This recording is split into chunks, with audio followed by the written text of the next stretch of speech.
Vous êtes sur la radio de l'Espérance, 95.2 FM. Chers amis, que nous retrouvons par la magie des images et des ondes, je vous salue tous au nom de notre Seigneur Jésus-Christ. Au nom de Monseigneur Martin Boukartine, chargé de l'apostolat des laïcs, au sein de la province ecclésiastique de Dakar. Au nom de la direction des œuvres, chargée de la coordination nationale de l'apostolat des laïcs, au nom de l'abbé Joseph Bahoum, aumônier des forces de défense et de sécurité, et de tous les aumôniers diocésains, en particulier Augustin, Florent, David. Que le Seigneur de la vie nous apporte la bénédiction pour vivre dans le bonheur malgré nos souffrances, malgré nos difficultés, en ce temps où le monde traverse une situation très particulière. Situation due, comme nous le savons, à la pandémie du coronavirus. Cette situation, au milieu de cette grisaille où le mal souffle, nous donne également d'ouvrir nos cœurs pour entendre Dieu nous adresser un message d'espérance et de paix, pour conforter l'humanité souffrante. Les textes de ce jour nous invitent à l'espérance au milieu des événements qui marquent nos vies. En effet, pour la plupart d'entre nous, le fardeau de la vie est lourd à porter. Ce fardeau peut être une erreur de la vie, une déception, notre histoire personnelle, des espoirs déçus, des soucis financiers ou matériels, un problème sentimental. Et pour nous autres forces de défense et de sécurité, cela peut aussi se traduire en situation de doute, en situation d'humiliation, en situation de perte de foi, en situation de questionnement existentiel. Qui pourra donc nous délivrer de ce poids qui accable notre conscience, de ce poids qui accable nos vies? Pouvons-nous encore croire en la béatitude qui nous dit que ceux qui pleurent seront consolés? La première lecture de ce dimanche commence par une invitation à la joie. Exulte de toutes tes forces, fille de Sion, dit le prophète. Pousse des cris de joie, fille de Jérusalem. Zacharie 9, verset 9. Oui, en effet, le prophète Zacharie invite à se réjouir parce que justement, l'heure n'est pas à la joie, loin s'en faut. Le peuple d'Israël était sous la domination et il souffrait. À un moment où il y avait de bonnes raisons de perdre tout espoir et toute foi en Dieu, le prophète lance une parole d'espérance. Les chars de guerre, les chevaux de combat, il brisera l'arc des forts, l'arc de guerre, et il proclamera la paix aux nations. Le prophète annonce l'arrivée d'un roi juste et humble. Du fond de notre misère, pouvons-nous croire en ces paroles de Zacharie? Dans cette situation où nous vivons cette pandémie qui a fini de nous enlever tout espoir, malgré que, oui, debout, nous résistons, pouvons-nous croire et espérer en ces paroles du prophète Zacharie? Pouvons-nous croire encore, après tant d'attentes, pour que nos églises soient ouvertes? Pouvons-nous croire encore, après tant de prières, tant de jeûnes et de supplications, pouvons-nous croire, quand nous voyons aussi, parmi nos frères, engagés sur les chemins de la paix et de la justice, donnent leur vie au service de la nation? Ce fut le cas pour Étienne Colli, qui a eu un accident sur la route de Kaolack. Ce fut sans doute aussi le cas de Léon Djikanor, qui a eu aussi un accident sur la route. C'est le cas de beaucoup de nos forces de défense et de sécurité qui sont engagées au service de la nation nuit et jour, sans manger et sans boire.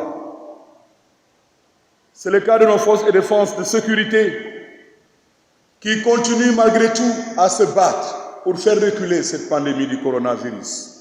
Oui, pouvons-nous croire après tout cela? Où donc est-il Dieu, celui qui redresse les accablés? Chers amis, au fur et à mesure que se déroulent les années aux côtés de Jésus, les disciples, ses amis, ont dû sans doute changer de conception, celle qu'ils avaient d'un Dieu puissant, guerrier, qui venait pour changer l'occupateur, le Romain qui était là, un roi victorieux, chevauchant son destrier pour chasser l'occupant romain. En regardant Jésus, ils comprendront au fur et à mesure que Dieu est tout autre.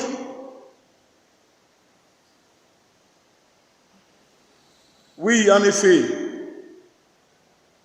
celui que l'on imagine de Dieu n'est pas celui que Dieu est toujours.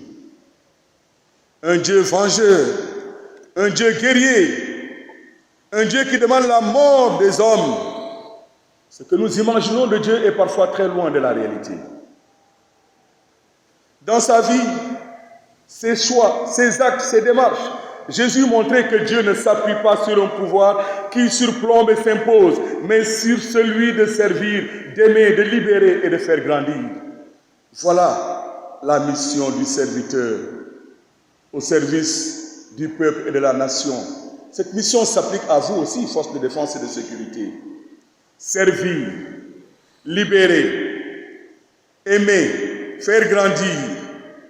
L'autorité de Jésus donne de l'importance à ceux sur lesquels elle s'exerce. Et Dieu n'impose pas, il sollicite.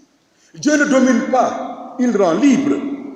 Dieu ne fait pas à la place, il s'appuie et s'associe la participation des hommes. Dieu a besoin de nous, mes chers amis. Dieu ne contraint pas, il aime. Jamais dans l'histoire, aucun être humain n'avait imaginé le pouvoir et la puissance de Dieu de cette manière-là. De la façon dont Jésus lui-même l'a montré et démontré. Jésus procède à un changement radical de ce mot. Plus d'une fois, les apôtres ont manifesté leur étonnement de voir Jésus emprunter un chemin d'humanité, qui choisisse l'humilité, la proximité de certaines personnes étiquetées infréquentables. Ah, s'il savait, cette femme qui l'approche, s'il était vraiment un grand prophète, il saurait que cette femme qui l'approche est une femme de mauvaise vie, disaient les pharisiens et les scribes qui étaient venus chez Simon. Il est allé descendre chez un publicain, chez Zachée, disaient d'autres. Oui, il est vrai, cela est parfois déroutant pour les contemporains de Jésus, qui ne s'imaginaient pas un roi de cette nature. Et ils devront se convertir aux valeurs de l'Évangile, qui sont encore trop souvent à l'inverse des valeurs instinctives de nos sociétés, qui se nomment orgueil, cupidité, égoïsme, domination. On peut observer dans l'Évangile que souvent les grands, les puissants et les savants ont été encombrés pour accueillir et accepter un tel Dieu révélé par Jésus-Christ. Rappelez-vous du jeune homme riche. Quand Jésus lui demanda de vendre ce qu'il possédait et de le suivre, il s'en alla. Et Jésus le regarda s'en aller.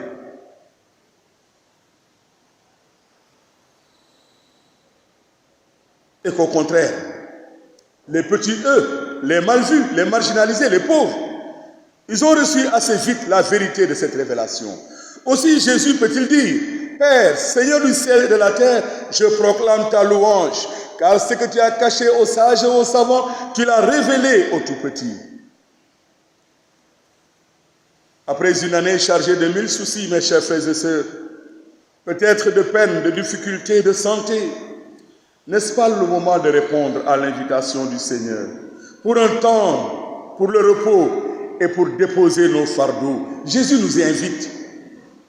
Venez à moi, dit-il, vous qui peinez sous le poids du fardeau, et moi, je vous procurerai le repos.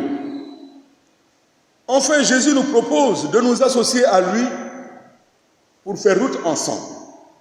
Prenez sur vous mon joug, dit-il, devenez mes disciples, car je suis doux et humble de cœur, et vous trouverez le repos. Le joug, c'est ce qui permet de tirer solidairement la charge. Dans l'attelage, c'est ce que l'on mettait aux animaux qui, côte à côte, marchaient pour former un seul pas. Mais le joug est également la signification spirituelle de l'étole que le prêtre porte dans diverses occasions où il est appelé à apposer des sacrements. Cette étole représente spirituellement le fardeau léger que le Christ confie au prêtre. Prenez sur vous mon joug, devenez mes disciples, car je suis doux et humble de cœur et vous trouverez le repos. Même si la vie devient lourde à porter, mes chers amis. L'apôtre Paul, dans la deuxième lecture, nous recommande de ne jamais perdre espoir et nous donne un conseil. Saint Paul nous demande de ne pas vivre sous l'emprise de la chair, mais de vivre sous l'emprise de l'Esprit de Dieu. En effet, vivre sous l'emprise de la chair, dit-il, c'est désespérer et douter du salut de Dieu. Vivre selon la chair, c'est se contenter des limites de l'intelligence et de nos forces humaines. Dans nos difficultés, au point d'oublier qu'auprès de Dieu se trouve l'amour, l'abondance du rachat, le pardon et la paix.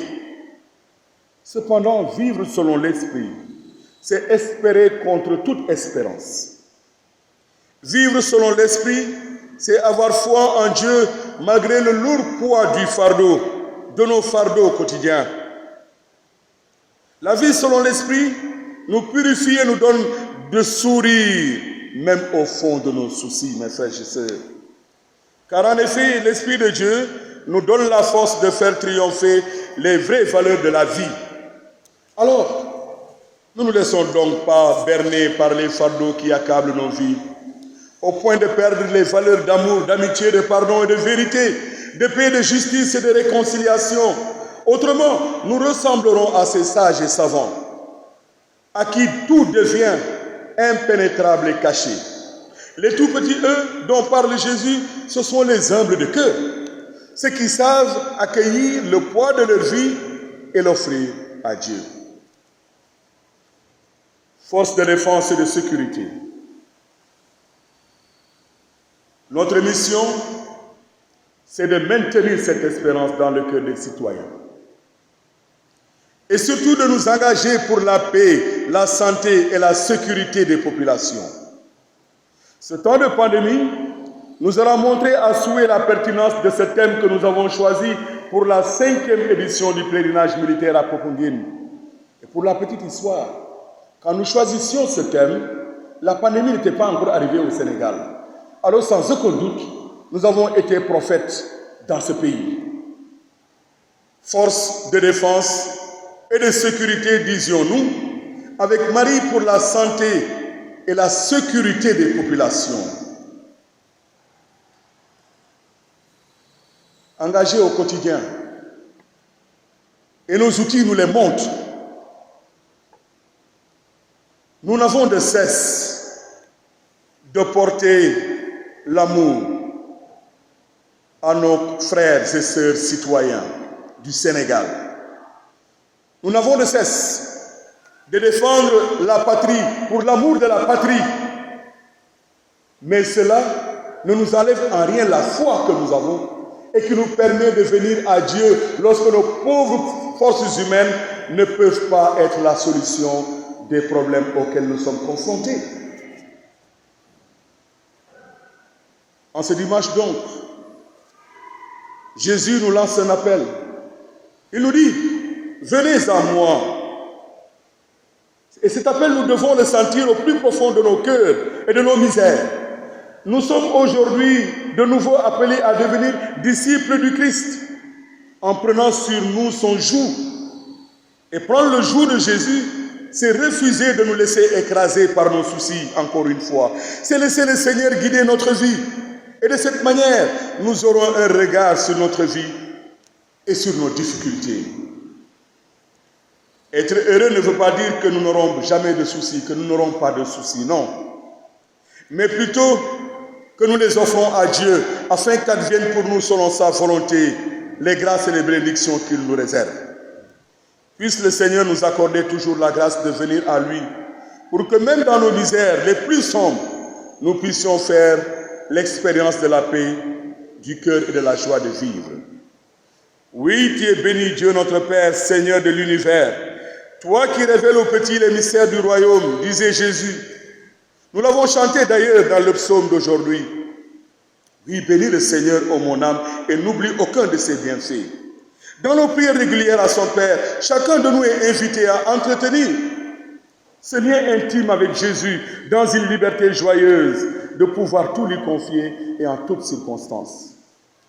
Prions avec Marie, Notre-Dame de Poponguine, notre mère, celle qui a su garder tous les secrets de Dieu dans son cœur en les méditant pour mieux accueillir les mystères de Dieu dans nos vies. Que l'Eucharistie de ce 5e pèlerinage des forces de défense et de sécurité qui nous rassemble ici à Saint-Paul, où Jésus nous partage sa parole et son pain de vie, alimente notre vie spirituelle, véritable recours pour discerner, choisir et agir. Amen. Vous êtes sur la radio de l'Espérance, 95.2 FM.